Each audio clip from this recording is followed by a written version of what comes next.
And it's just that the other part of property that people are not aware of or overlook is what we call it the leverage factor. Leverage factor, eh? Well, we'll talk more about this leverage factor in a bit, but first of all, let's talk to our viewers out there. Who is eligible to start investing? I mean, if you're just barely paying off your premiums and barely paying off your loans, but still you're thinking big, you want to invest, but you have no money, should they be investing? Well, that's why I said different people has different level of risk tolerance and different level of acceptance. And in the first place, no such thing as one size fits all. So let's say if you go out there and get a self-help book, or this one has helped so many people, it's going to help me as well. So there's no hard and fast rule for everyone out there, is there? I mean, you can go to all these manuals, theories, you know. But then again, it's you yourself. Your ability to bite the bullet and move and take the first leap. A journey of 1,000 miles. Start with the first step. Well, you know, obviously, you spoke about a couple of different factors to look at when investing in real estate, and something that everybody mentions is always location, location, location. What are some good locations? Well, this is like people asking the stock market. So what's the stock to buy? What stock to buy? Okay. Well, I mean, we're maybe not naming places, but what we could, you know, as in what you look for in a location. Then you have to go back to your segment market. Right. You know, for instance, like I personally, an average property investor, I look at what is it I look for? Is it buying for myself, for personal own dwelling, or for investment? And when it comes to investment, it does not matter.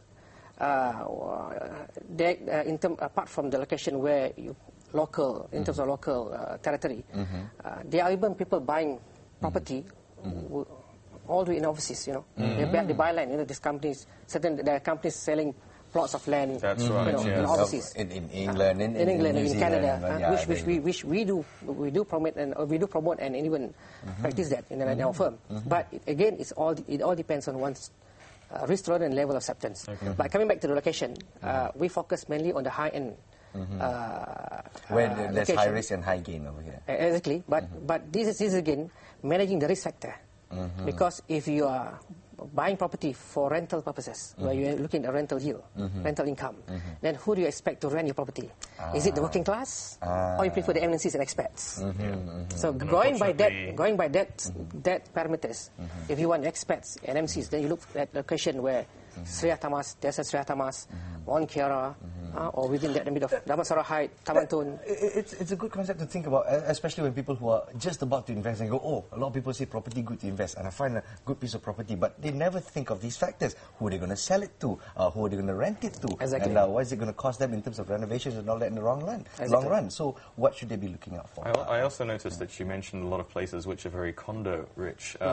Is it better to buy things like apartments and condos versus landed properties these days? Well, I always like landed, you know, because condos, as much as you tend to get higher rental yield in the beginning, but it also depends very much on the property managers that manage the property. But when it comes to land, it's something that you cannot create, you cannot destroy. Very tangible. You know, no, it's a scarcity.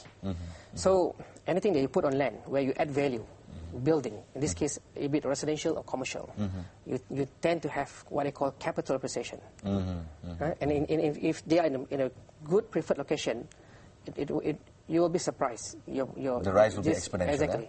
Exactly. Right. So, and again, you also look at the market situation whereby, in terms of high-rise or condos, there seems to be a bit of oversupply. You know? So you always need to check and balance the market forces of demand supply here. You know? But always, when it comes to landed, there's always good demand. Be it for the working class market, where you look at the link houses, or those semis and bungalows, you know, those in the middle and upper income bracket. All right, so there are a few things to look out for. You'll be surprised, even in a location where we are operating from, like Sri Tamas, Desa Sri Tamas, even a Malay Reserve development, you know, we have a rental yield of 10,000 a month. All right. Okay. So, well, here's a thing for investors as well. Do decide what your targets as well. Would you suggest to would-be investors to start small and find out your risk mitigation factors, or what you are used to, what you can afford? Of course, of course, and this is where that you need to do your. Apart from you can consult those professional experts in terms of doing proper risk tolerance check and whatnot. But actually it's quite simple process, because property is not something that you are involved in terms of high risk, high gain kind of factors, because again it's tangible, it's there, you can add value to it as time goes by. But again, there are also good locations and also hidden gem, we call it. Hidden gems. Growth area. Things like places which aren't quite there yet, but which are coming. Places like which have been rebranded and being giving new flesh blood. Places near malls which haven't been completed yet and stuff like that, which are going to burst up. But think just like what we see in Sri Tamas Mangkara itself, where we have now. Because of the icon of the emas, the gold, the golden factor. So you have those locations that used to be Dutas Gambut, now have been rebranded into Dutamas. Yes, there you go. So it's a perception, yeah? Even Putra also being associated with Putra Mas, just across Jalan Kuching. I see. So these are the locations that, and always, one should also always look at also the price per square foot factor. Price per square foot factor, yeah? Because this is where you gauge in terms of whether it's cheap or so much premium being factored in. Maybe one last question as well before we have to wrap up this interview. Is one thing, of course, to take a look at the property in itself. How about facilities and what's surrounding the area as well? It definitely increases or decreases the value of the property. For example, if there's a ghetto just at the side, let's say it's a gambut is not developed on that side, it'll definitely affect the price of property. Yes? Definitely, but of course, this is where you look at the big picture. You don't look just like today, but you also look at the big picture, what's going to take place That's in the next 5 years. That's going to be developed in maybe 15, For instance, like 5, 10 Dutamas, years, we have big developers recently announcing that they're going to build this 15 billion development just behind Matrix building. So anything going to take place here over the next 5 to 10 years, definitely the spillover effect going to have exponential growth there in the area. Well, if we're talking about something big that's going to happen in a certain area, of course, we can also expect commercial areas to prop up as well. Maybe a shopping mall or maybe a LRT station that is set up just right beside it. So all these factors you sort of take into account before you make a certain investment. And of course, do not invest what you cannot afford. Is that fair game? There's such thing what I call the golden rules investment. The golden rules of investment. Never invest all your money. Never invest all your money. Never invest money you need in the near future. Never invest money you need in the future. Never borrow to invest unless you have good financial leverage. That's what I call the leverage factor. Okay. Never borrow unless you have good leverage. So these are the 3 golden rules that we should be looking out for. And how do people get in touch with IFP? There's another one, which is the diamond rule. The diamond rule? Yeah. Never put all eggs in one basket. Diversify. All right, there you have it. Cool. Thank you so much for those little tips. And I'm sure our viewers out there can, I'm going, not bad at all. So, of course, do take a look at your own portfolio and bear in mind the golden rules and the diamond rule of divide and conquer. That's right. And if you happen to forget those or you'd like more information, you go to www.ifp-advisors.com. Speaking of resolving all of your problems, or the eternal problem, we're going to be speaking to an author in just a minute. We're going to take a look at a collection of short stories set in China during its decades of dramatic and often terrifying change. Stay with us. We'll be right back. She exerts enormous power, doesn't she? Gates of hell lie before you. Run free. Listen up, movie buffs. The Breakfast Show is giving away the Wolfman movie screen passes. This contest runs from the 1st of February until the 5th of February 2010. So stay tuned to The Breakfast Show and wait for the cue to email us.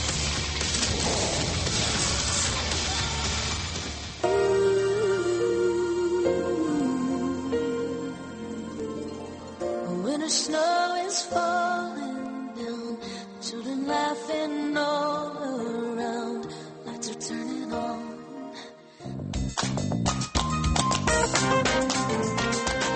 Copenhagen, Denmark, home of world-famous Danessa traditional butter cookies. Danessa real Danish butter cookies are made from a time-honored Danish recipe of only 100% pure natural ingredients. Danessa, the real Danish butter cookie. The show, to me, really came out of just talking about the kind of things that influenced us. Things like The Twilight Zone and The X-Files TV show and the kind of storytelling that is definitely science fiction, but it's presented as science fact. He worked out of Harvard. He was part of a classified U.S. Army experimental program in an area called fringe science. This is what I like the most about it. It takes the world that we live in and then goes just slightly into the ridiculous zone, which good sci-fi does. It's a place that we can all relate to. You know, it's not aliens and it's not werewolves. That's a different type of sci-fi. But it's our world, just with all the possibilities opened up. And that's fun to me. The CDC has sent in specialists. Well, they've never seen anything like what's happening here. Because it takes people that you really like, that you really care about, that you want to be with and work with and know, and it puts them into the scariest situations you've ever seen in your life. Fringe, every Saturday, 8:30 p.m., only on your Feel Good channel.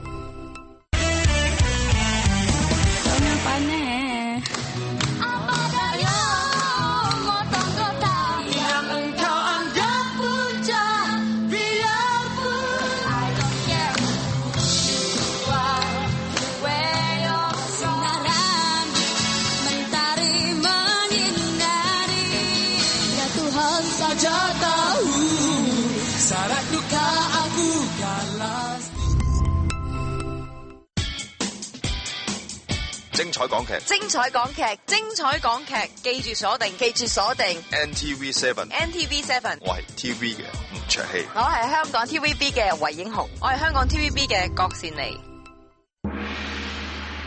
大年初二，精彩综艺轮番上阵，笑弹强势发放。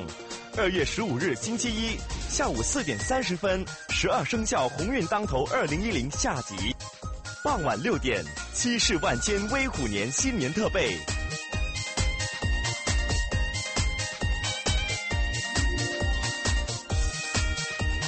晚上8点30分，快婿临门。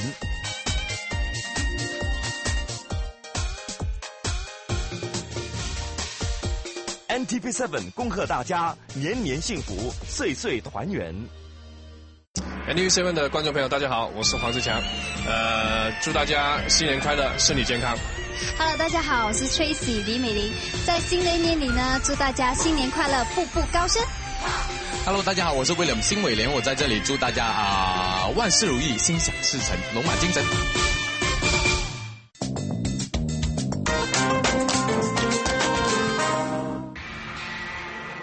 She exerts enormous power, doesn't she?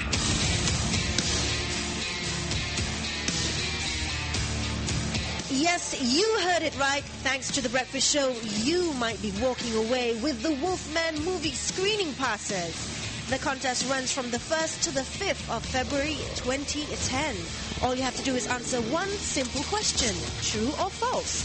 Benicio del Toro plays the role as Lawrence Talbot in the movie The Wolfman.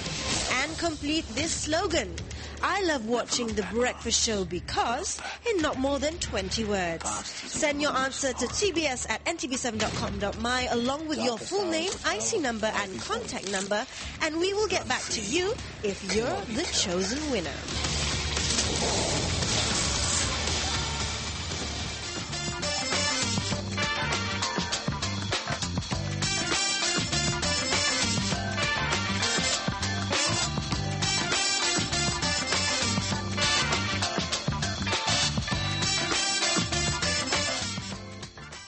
And if you guys are wondering who is that charming man with the square glasses over there, well, very learned man indeed, and of course we'll be talking to him about his latest book. That's right. A collection of short stories. Chinese Stories in Times of Change. It's David T.K. Wong, and this is the latest book that he's actually come out with. And today we're going to be hearing a little from the author himself. Welcome to the show. Welcome to the show, Mr. David T.K. Wong. Come, let's shake your hand a little bit. Yeah, there you go. Thank you very much for coming on today. Now, a lovely book, Chinese Stories in Times of Change, and of course, based on, or maybe you can tell us a little bit about the book yourself in your own words. Well, it's based on short stories that I've written over the years, and which have been published all over the place. And you know, I thought it was just timely to put some of them together in the collection. And then, of course, you're a man of the world. You've had your roots in Singapore, Hong Kong. You've traveled all around the region. And this is a collection over all those years? Yes, these stories run from about the 1930s to the 1990s, the early 1990s. The background. It's not that I wrote them over so long, but some of them are from a long time back. I see period pieces. Yes, put it that way. Yes, because there's been so many changes in China, and does your book reflect the progression or the changes that have happened over the years? Yes, it does. But I make no message about the nature of these changes. I mean, it just factually this happened, and your focus is still on the protagonist of every story. Yes. Now, these aren't all personal experiences of things. Well, of course not. There are some women in there, and of course I'm not a woman. I mean, but are they based on people that you've actually met and spoken to in your... Yes, a lot of them have been. I mean, there's one story there about a little boy who watches tennis being played in the former British and French concession in Canton. Right. I wasn't a little boy, but I've been there at that time and watched a tennis match being played, and then I just got the idea for it, and I just for the boy. Sorry, just to kind of go into the more. The boy kind of sees the tennis match as being symbolic of the Western sort of